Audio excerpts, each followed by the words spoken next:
Nous allons maintenant lire un témoignage d'Iran. D'abord, nous allons lire l'original en persan et puis la traduction en français. با اولین صدای هواپیمایی که شنیدم پریدم توی ماشین که پسرک را از مدرسه بردارم. توی راه به خودم میگفتم گریه نکن. بچه میبینه میترسه، گریه نکن. برگشتن شلوغ شده بود. توی ترافیک با یک خانومی توی ماشین کناری چشم تو چشم شدیم. سرش رو تکون داد. من هم سرم رو تکون دادم. بعد دوتایی زدیم زیر گریه. جلوتر یک خانومی گریان میدوید. نفسش بند اومده بود. یک موتوری جلوش ترمز زد و گفت چی شده؟ خانوم گفت مدرسه دخترم ونکه. ماشین پیدا نکردم. موتوری گفت بپر بالا. راوی مادر پسری که دلش میخواهد بداند ایران در چه چیزی در جهان بهترین است. Au premier bruit d'avion que j'ai entendu, j'ai sauté dans ma voiture pour aller chercher mon petit garçon à l'école. Sur le chemin, je me répétais « Ne pleure pas. Si l'enfant te voit pleurer, il aura peur. Ne pleure pas. » Au retour, les rues étaient encombrées. Dans les embouteillages, mon regard a croisé celui d'une femme dans la voiture voisine. Elle a hoché la tête. J'ai hoché la tête aussi. Puis nous avons toutes les deux fondu en larmes. Un peu plus loin, une femme courait en pleurant. Elle était essoufflée. Un motard a freiné devant elle et lui a demandé « Que s'est-il passé ?» La femme a répondu « L'école de ma fille est à Vanak. Je n'ai trouvé aucun moyen de transport pour y aller. » Le motard lui a dit « Montez derrière moi. » Narratrice, la mère d'un petit garçon qui voudrait savoir dans quel domaine l'Iran est le meilleur au monde. Voilà le témoignage. Et à présent, nous allons entendre Leili Anvar, écrivaine et traductrice spécialiste de la poésie et de la spiritualité persane. Alors je pense que les personnes qui sont iraniennes ou d'origine iranienne ici présentes n'ont pas besoin d'une présentation de Forugh Farrokhzad. Je vais juste dire quelques mots pour ceux qui ne sauraient pas qui est Forugh Farrokhzad ou des Français qui n'auraient jamais entendu sa poésie. Donc Forugh Farrokhzad est un poète. Je dis un poète pour ne pas dire que c'est une poétesse, parce qu'en réalité, elle est un poète, en fait, parmi tous les... Et à mon avis, un des plus importants poètes du XXe siècle. Donc elle est née en 1934, elle est morte dans un accident de voiture en 1967, donc elle a eu une vie extrêmement courte, mais extrêmement intense. Elle a eu le temps, pendant cette courte vie, de provoquer le scandale sur sa vie, ça c'est une chose, et surtout de composer 5 recueils de poésie, dont le dernier qui est paru à titre posthume en 1975. Et en fait, ce qui est très important avec Forugh Farrokhzad, c'est que d'abord, tout le monde la connaît. En Iran, tout le monde la connaît, et ça m'avait frappé pendant le mouvement Femmes Vie Liberté de voir des très jeunes femmes pendant les manifestations réciter des vers de Forugh Farrokhzad. C'est dire à quel point elle est cette icône de la libération de la voix féminine, et ce qu'elle a apporté à la poésie, c'est ça, c'est une libération. C'est le fait qu'une femme puisse prendre sa plume et crier ce qu'elle a à crier pour se libérer, se mouvoir dans l'espace public. Évidemment, à ce titre, donc, mériter l'opprobre et qu'on la traite de tous les noms, mais ça n'empêche qu'elle a eu le courage de le faire et d'aller jusqu'au bout de ce projet qui était le sien, c'est-à-dire non seulement devenir poète elle-même, mais libérer la parole des femmes, quel que soit le prix à payer. Donc je ne vais pas vous parler de sa vie, car le plus important, c'est d'entendre sa voix. Alors je vais vous lire donc un poème de chacun des recueils, ce qui va donner 5 poèmes, et je vais voir selon le temps peut-être un dernier pour l'espoir. Donc, alors je vais faire le contraire de ce qui a été fait jusqu'à maintenant. Je vais lire les poèmes en français, comme ça vous avez le sens, ceux qui ne savent pas le persan, et ensuite en persan, parce que du coup, ceux qui ne savent pas le persan, eh ben, ils auront l'impression qu'ils le savent. Ce qui est une expérience intéressante. Donc le premier recueil, qui a été publié en 1955, alors que Forough Farrokhzad n'avait que 19 ans, ce qui est quand même étonnant, s'intitule « La prisonnière ». Et le poème éponyme, donc, voici donc le poème éponyme de « La prisonnière ». Assir. Je te veux, toi, mais je sais que jamais je ne pourrai t'étreindre contre ce cœur-ci. Tu es ce ciel clair et pur là-bas, et moi, prisonnière de la cage, oiseau captif ici. Derrière les barreaux sombres et froids de la cage, je regarde ton visage perplexe et en regret. Je songe qu'une main viendra ouvrir la porte, que je puisse soudain, vers toi, m'envoler. Je songe que je pourrais profiter d'un instant pour déployer mes ailes loin de l'obscure prison et rire devant les yeux de cet homme, mon geôlier, puis reprendre la vie à tes côtés. Je songe à tout cela, mais je sais que jamais je n'aurai la force de quitter cette geôle. Même si le geôlier voulait me laisser faire, moi je n'ai plus de souffle pour prendre mon envol. Derrière les barreaux, chaque matin limpide, un enfant me sourit avec ses yeux rieurs, et lorsque je lui chante la chanson de la joie, il vient vers moi, un baiser sur ses lèvres. Si je voulais, ô ciel, prendre mon envol un jour, loin de cette prison silencieuse et sombre, que pourrais-je bien dire à cet enfant en pleurs? Laisse-moi, moi l'oiseau de la cage prisonnière. Je suis cette chandelle qui du feu de son cœur illumine les ruines, et si je décidais de choisir de m'éteindre et de faire silence, je pourrais disloquer jusqu'au cœur du foyer. Peut-être pour mieux comprendre le poème, il faut que je vous dise qu'elle a eu un enfant à l'âge de 18 ans et qu'elle a dû choisir à un moment donné entre la poésie et l'enfant. Son mari lui a interdit de faire de la poésie après un scandale qu'elle avait provoqué. Et ce qu'elle raconte ici, c'est qu'elle ne peut pas quitter son enfant pour aller mener sa vie de poète.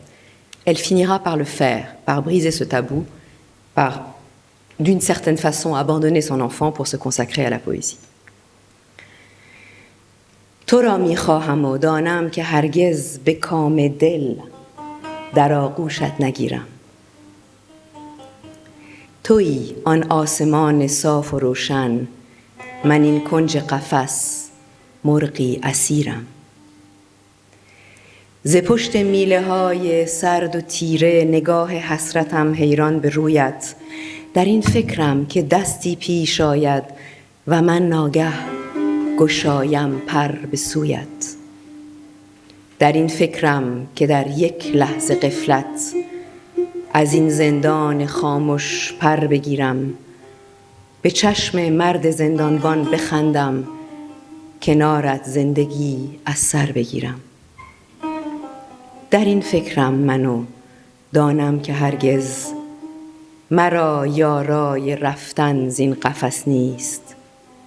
اگر هم مرد زندانبان بخواهد دگر از بحر پروازم نفس نیست. ز پشت میله ها هر صبح روشن نگاه کودکی خندد به رویم، چو من سر می کنم آواز شادی لبش با بوسه می آید به سویم.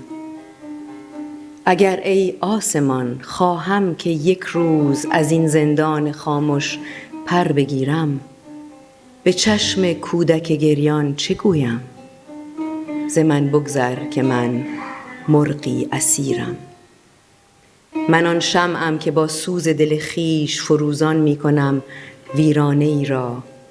اگر خواهم که خاموشی گزینم، پریشان می کنم کاشانه ای را.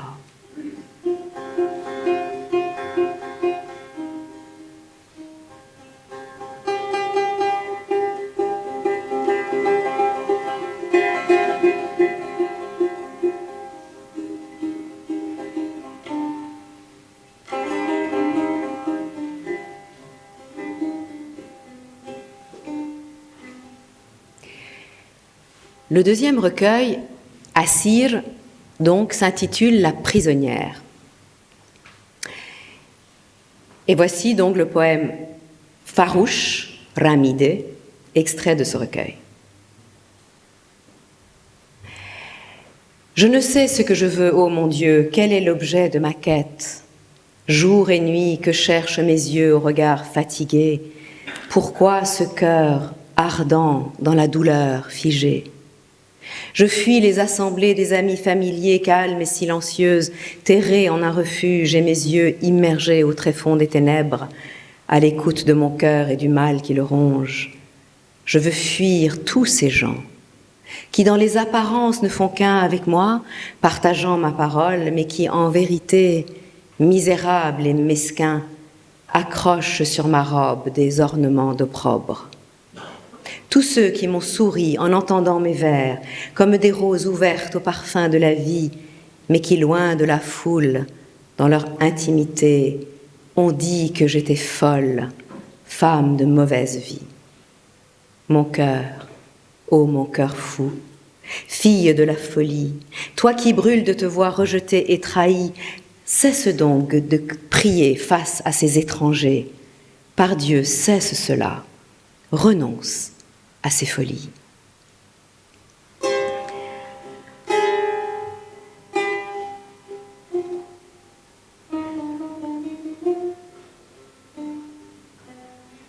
نمیدانم چه میخواهم خدایا به دنبال چه میگردم شب و روز چه میجوید نگاه خسته من چرا افسرده است این قلب پرسوز ز جمع آشنایان میگریزم به کنجی میخزم آرام و خاموش نگاهم غوطه ور در تیرگی ها به بیمار دل خود میدهم گوش گریزانم از این مردم که با من به ظاهر همدم و یک رنگ هستند ولی در باطن از فرط حقارت به دامانم 200 پیرایه بستند از این مردم که تا شعرم شنیدند به رویم چون گلی خوشبو شکفتند ولی آن دم که در خلوت نشستند مرا دیوانه‌ای بدنام گفتند دل من ای دل دیوانه من که می سوزی از این بیگانگی ها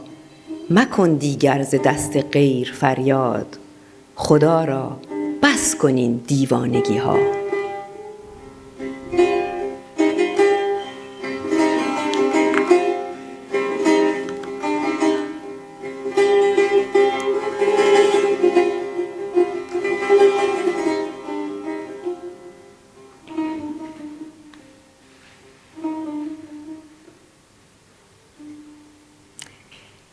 Le troisième recueil, Ossian, est un recueil donc, dont le titre dit bien sa teneur, Rébellion ou Rébellion. Et en fait, dans ce recueil, elle se rebelle contre Dieu, la religion, contre toutes les lois, contre tout ce qui la retient dans son désir de vie. Mais finalement, elle se réconcilie avec Dieu lui-même en se réconciliant avec la vie. Vie. Ô vie, me voici de toi débordante, malgré ce vide absurde qui est tien. Je n'ai pas dans l'idée de couper notre lien, pas plus que le désir de m'enfuir loin de toi. Tous les atomes de mon corps terrestre se consument en toi, poésie, mon flambeau. Ils sont comme les cieux purs, remplis de bord à bord du vin des jours nouveaux. L'églantine, avec ses 1000 bourgeons, entonne un hymne à ta louange. Chaque brise qui souffle au jardin transmet à l'églantier tes salutations. Moi, toujours en toi-même, je t'ai cherché, et jamais dans des rêves irréels. J'ai cherché, cherché encore dans tes mains. Je me suis remplie de beauté. Je me suis remplie de champs noirs, je me suis remplie de champs blancs, de milliers de rayons désirants, de milliers d'étincelles d'espoir. Regret des jours où dans ma rage, en ennemi je t'ai traité, je t'ai cru vide en ta magie, te négligeant, je t'ai gâché. J'ignorais que toi tu perdures quand moi je passe comme l'eau qui court, que perdu dans la poussière funeste du temps, je parcours l'obscur chemin de la mort. Je ne suis, hélas, qu'un miroir, ô vie. C'est toi qui remplis mes yeux du regard. Car si la mort regarde en moi, la surface du miroir en serait noircie.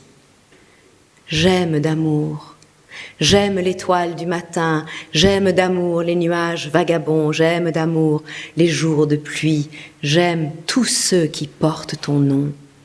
De tout mon être assoiffé, je sucerai le sang qui brûle dans tes pages, et je jouirai tant de toi que ton Dieu lui-même en prendra ombrage.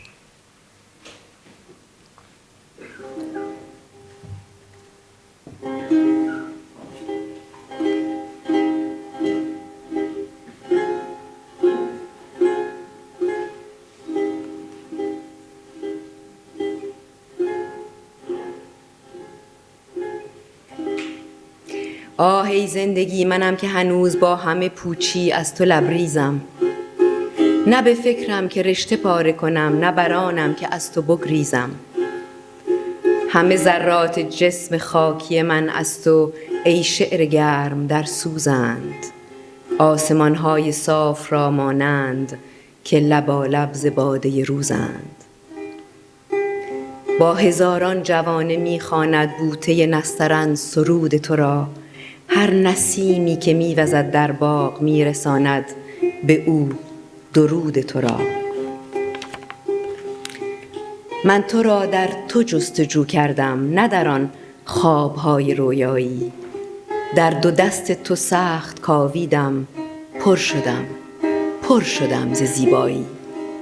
پر شدم از ترانه‌های سیاه، پر شدم از ترانه‌های سپید، از هزاران شراره‌های نیاز، از هزاران جرقه‌های امید. حیف از آن روزها که من با خشم به تو چون دشمنی نظر کردم. پوچ پنداشتم فریب تو را، ز تو ماندم، تو را هدر کردم. غافل از آن که تو به جایی و من همچو آبی روان که در گذرم. گم شده در غبار شوم زوال، ره تاریک مرگ می سپرم. آه ای زندگی من آینه ام، از تو چشمم پر از نگاه شود. ورنه گر مرگ بنگرد در من، روی آینه ام سیاه شود. عاشقم، عاشق ستاره صبح، عاشق ابرهای سرگردان، عاشق روزهای بارانی، عاشق هرچه نام توست بر آن. میمکم با وجود تشنه خیش خون سوزان لحظه های تو را، آنچنان از تو کام گیرم تا به خشم آورم خدای تو را.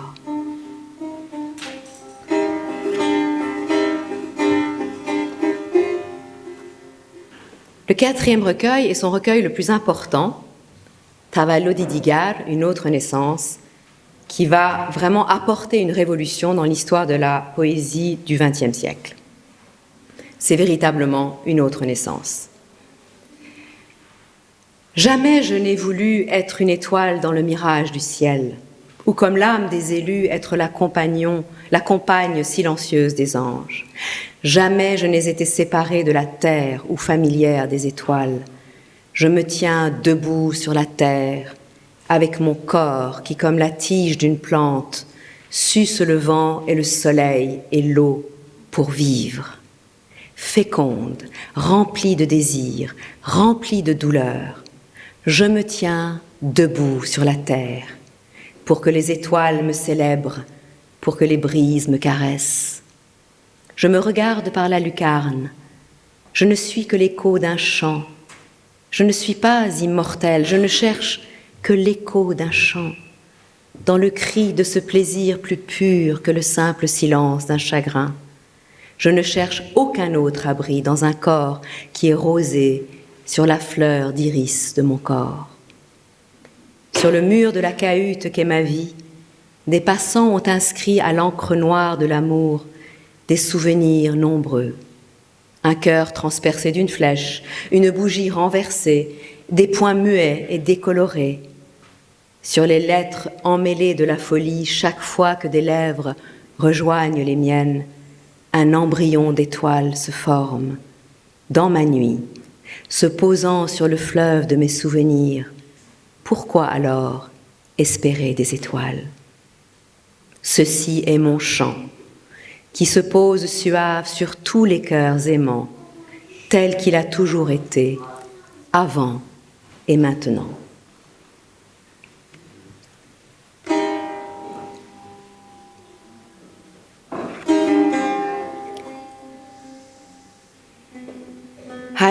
هرگز آرزو نکرده ام یک ستاره در سراب آسمان شوم یا چو روح برگزیدگان هم نشین خاموش فرشتگان شوم. هرگز از زمین جدا نبودم، با ستاره آشنا نبودم، روی خاک ایستادم، با تنم که مثل ساقه گیاه باد و آفتاب و آب را می مکد که زندگی کند، بارورز میل، بارورز درد، روی خاک ایستادم تا ستاره ها ستایشم کنند، تا نسیم ها نوازشم کنند. از دریچه ام نگاه می کنم، جز تنین یک ترانه نیستم، جاودانه نیستم، جز تنین یک ترانه جستجو نمی کنم. در فغان لذتی که پاکتر از سکوت ساده غمی است، آشیانه جستجو نمی کنم. در تنی که شبنمی است روی زنبق تنم، بر جدار کلبه ام که زندگی است، با خط سیاه عشق یادگارها کشیده اند مردمان رهگذر. قلب تیر خورده، شمع واژگون، نقطه های ساکت پرید رنگ بر حروف در همه جنون. هر لبی که بر لبم رسید یک ستاره نطفه بست، در شبم که می نشست روی رود یادگارها، پس چرا ستاره آرزو کنم؟ این ترانه من است، دلپذیر دلنشین، پیش از این نبوده بیش از این.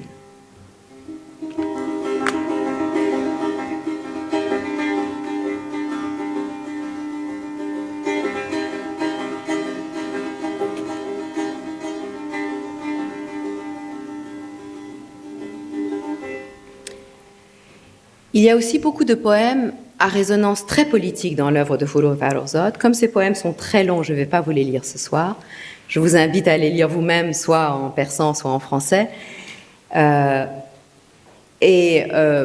Certains sont très célèbres, comme Delam Baroye Borche Misouza, J'ai pitié du jardin, ou d'autres poèmes beaucoup plus critiques en fait, de la société, mais dans lesquels on voit en fait qu'elle avait prédit ce qui arriverait à l'Iran aujourd'hui.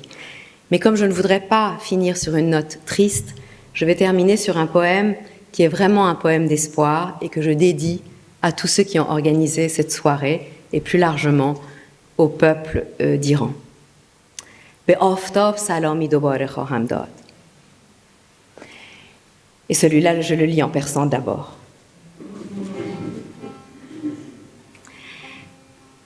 Be aftab salami dobare khaham dad.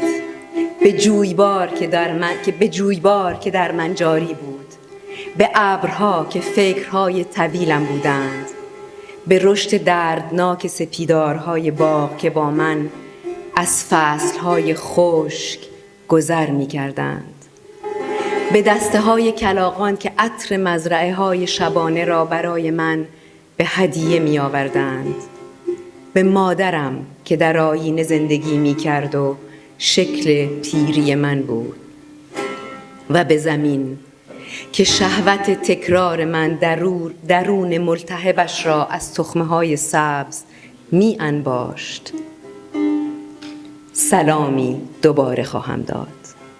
می آیم با گیسویم ادامه بوهای زیر خاک، با چشمهایم تجربه های غلیظ تاریکی با بوته ها که چیده ام از بیشه های آن سوی دیوار می آیم می آیم می آیم و آستانه پر از عشق می شود و من در آستانه به آنها که دوست می دارند و دختری که هنوز آنجا در آستانه پر عشق ایستاده سلامی دوباره خواهم داد.